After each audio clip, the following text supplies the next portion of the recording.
back to the Jan and Landy show for the June 2023 edition. We both aged 10 years in the spring market so far, For sure. especially me. It seems like only the best are in this market. So that's where we are. And Landy, what have you been up to? What have you been seeing the last 2 months? Well, a whole lot of eventful activity. I would tell you that this market definitely requires the right team, Yeah, a lot of patience, and just doing your due diligence up front. I mean, we've seen the requirement for cash offers kind of being commonplace. It's really, I mean, Redfin put out that report. It's 34% of wow. the transactions that closed in April were cash, were cash transactions. So one So in three offers are cash. yeah, exactly. So um, competition is obviously at its highest. Every property has, on average, about 10 to 12 offers. Obviously, that varies based on county, et cetera, but it's competitive out there. So, one of Yeah, the things that we've been doing and seeing a lot of traction with is our cash offer and our buy now, sell later program, which allows individuals who have traditional financing to remove that from the table and be able to offer cash, just to kind of get in front of the line um, of that bidding war, because there's always, in every situation, there's a competitive offer. yeah. I mean, just to tell a couple stories of the last few buyers I had. One was had to beat 57 other offers, and he was cash. Um, but it wasn't just that. You also have to be creative, aggressive, fast. Have all your proof of funds together. You got to have the trust of your client, or as a buyer, you need to trust your agent that he's guiding you in the right direction, and have that open line of communication. Otherwise, a deal like that's not possible. And a few other cash buyers. So it is true. I mean, some of the cash buyers are people that are downsizing that just have had a ton of equity in their house, and they sold their house and they're renting it back now, and now they're in a use and occupancy situation. So now they're super aggressive and Right. cash. So it's like compound. And even worse, some of those people are not even selling their house; they're just going to rent it. So, Yeah. so if they have a 2 or 3% interest rate and they're moving from a townhome or even a single family home, sometimes they're just renting it because they could make that cash flow for a couple of years if they don't need the cash to buy.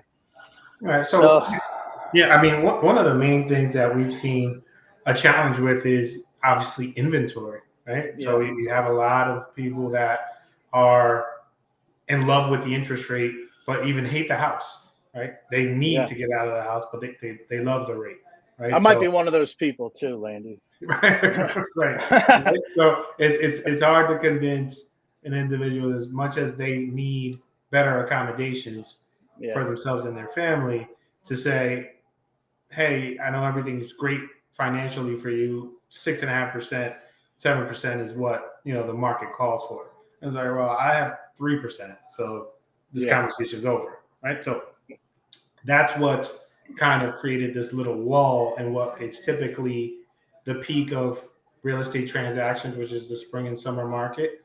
You have hmm individuals who are just not willing to take the plunge and say, all right, I'm willing to give up this interest rate that I have, and they're holding back on listing their property, even if they need better accommodations. So right. the Fed and their talks yesterday kind of really didn't do anything to motivate interest rates in our favor, Yeah, because they're talking about potential future rate hikes. So the market didn't really like that, and really isn't reacting how we'd hoped, because there's kind of a catch-22 when it comes to interest rates dropping, which eventually they will, once right. the financial indicators tell us that inflation is somewhat under control. Once interest rates drop, we're going to see more buyers come into the market, because they're going to say, okay, well, now's my opportunity, right? Didn't Yeah. like 6.5. 5875 sounds great, but is that going to be enough of a motivator for those sellers to say, okay, now let me list because I hate this house and I want to move on, and I just didn't like that high interest rate that I was going to be getting on my next purchase. Is 5875 going to do it for them? So it's going to be interesting to see how that all plays out once we actually are in that. Once there's a 5 in front of the rate, I think we're going to Yeah. see a lot more activity on both ends. And something that's not talked about a lot is, in the 80s, 90s, and 2000s, there's sky high birth rates, higher than previous Yeah, decades. So all those 20, 30, 40 year olds need houses. So if you're, holding back because you think prices are going to drop or the market's going to crash, I would just say there's just seems to be way too much demand for housing to worry about a huge price correction. absolutely. I mean, I think that a lot of the consumer is still banking on or having flashbacks of the crash of 2008. That was obviously caused by bad financing, Mm, easy financing. If you bought a home in the last 5 to 10 years, I can tell you it's not easy to get a loan. I can tell you that most households have a significant amount of equity and low interest rates, which was the complete opposite of what happened in 2008. In yeah, 2008, there was an abundance of inventory, higher interest rates because everybody was coming out of the adjustable rate products and no equity, right? So right. if we practically draw blood before we give out mortgages these days, and Yeah, everyone has so much money down. A lot of people are putting for the last 2 years. There's been a lot of cash transactions. There's a lot of average down payment in excess of 10%. So what causes a housing crash mhm, is the lack of equity and the homeowner's disengagement or of the responsibility of making the mortgage payment because they feel like they have a depreciating asset. That's that couldn't be further from the truth. From where we stand today, homeowners, the majority of their net worth is the equity in their house, in their home. So there isn't going to be a crash. Prices aren't going to be correcting where there's going to be this abundance of opportunity where there's a 10, 20% decline in property values. There's just way too much demand for the inventory that we have because rents are still sky high and that isn't stopping. So I would it say, if you're frustrated in this market, the best thing to do is kind of reach out to a professional and put a plan together, um, either Landy or myself, and we'll kind of do a triage and figure out what's the problem, what do we need to put in place to get to where we want to go, because every situation's different. You can't really talk to your friend, your aunt, your uncle who bought their house in 1986, what they no, did. We're in a completely different, fluid environment right now, and like there's different strategies per town. There's different, like, um, do's and don'ts, like depending on what county you're in. Does the house have septic? Waiving inspection in one town, it might be fine, but in another town it has a lot more risk. So it's something you need to kind of go over with your real estate advisor or finance team and see what your options are. And I would say you should challenge us to also find you something off market, because if you're just sitting there looking at Zillow, you'll be waiting the rest of your life. um, absolutely. I mean, it could be.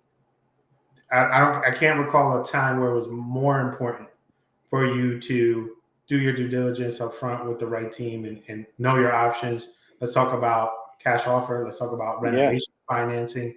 Let's talk about all of the different ways that you can attack this market and then start your search. yeah. Because if you're well equipped with just mentally and emotionally, right? Listen, you're not your like you said, your aunt and uncle that bought a house 10 years ago and say, hey, it's listed for this. Why don't you get the wheels turning at this and kind of Yeah. right? It can't be further from the truth. You have to be ready to go in aggressively.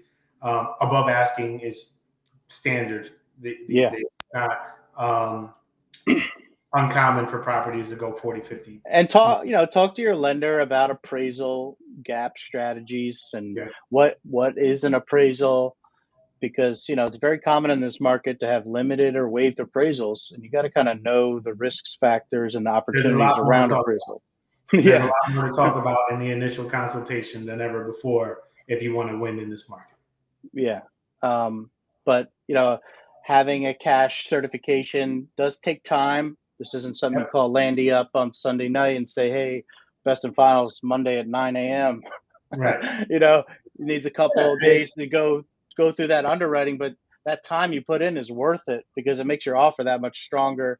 That's why they're going to give you $1 million proof of funds along with your offer, because it's fully underwritten. that's But you right. have to take the time to do that, ahead of time, but it'll save you a lot of headaches down the road. You'll get your house faster.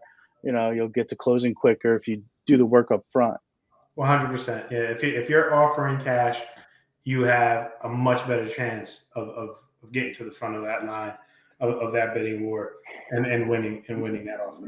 I mean, the stats are there. 30% of the offers are cash. So how are you competing against that? You have to figure out a way to waive the mortgage contingency, if you don't actually have all the cash. So cash the One, keys is one, one way. And then lack, if you have lack a of doing that. I'm sorry. Lack of doing that will just get people discouraged. And You if know, you bought your house before 2020, you probably have at least 30% equity in it. And if it's not meeting all your needs, even though you may not have a lot of cash in hand, the buy now, sell later program is perfect for anything under $1 million, right? That's the limit right now. that's So if you need to go from like a 4 to 8 or 5 to 9, 100,000, 500 to $900,000 house, it's kind of the perfect product for you because you don't have a home sale contingency, because that's not even that's not even right. remotely entertained home sale contingency right now. So you got to Okay. figure out ways around that.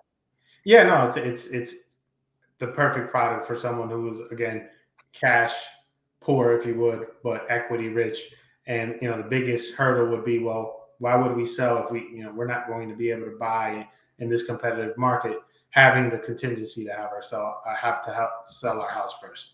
So we obviously eliminate that sales contingency and make them into a cash buyer. So it's the only solution for that individual who has a property that needs to sell in order to buy. And I'm literally right before this, I was recording a video for a QR code that I'm putting on letters, for one of my cash buyers that says, who got certified through your program. It says, "Hey, my buyer would like to buy a house in your neighborhood. He lost out on this house, so now I'm circle prospecting around other townhomes, that fits his needs." And I'm going to get a lot more calls because he doesn't have a mortgage contingency, That's you correct. know, and so it's like, oh my God, this basically open this letter, it's $500,000 cash. Like that's going to get a call back, or at least be highly considered. So, Yeah. it's Yeah, man. important. Listen, it's interesting out there. I actually had a scenario this week where a client lost out on a bid, and I was able to see the other offer, and I knew the agent, and he said, "Look, the sellers took this offer because in the addendum, the buyers were offering them a cruise, a five day, a 5 day cruise, Oh my and God. a 45-day use and occupancy. They can stay in the Jesus. house for 45 days, and we're going to send you on vacation for 5 days. That's the kind Wow. of stuff that's going on. That sounds like something I wrote. I've been I've been sending private chefs, donating to charity, all this crazy stuff. But you got Yeah, to think outside the box in this market. You can't just look like every other offer. And it's important, to get the other side thinking with the other side of their brain. That so it's not just about money. It's also yeah, about maybe these are nice buyers. I can donate to charity because it's not always about money. Um, absolutely, Sometimes it's about speed and convenience. So you got to be able to read the room in that regard. for Um, sure. well, if anyone out there is frustrated with this market, feel free to reach out to either Landy or myself, and we could Happy to even help. do a Zoom call with all three of us, or four of us, whoever's on the buy or sell side. We could put a plan together for whether you're upsizing or downsizing. I think we have a product or solution for you, and we look forward to hearing from you guys. All right. Happy to help. Thank Talk you, soon. Landy. Talk to you later.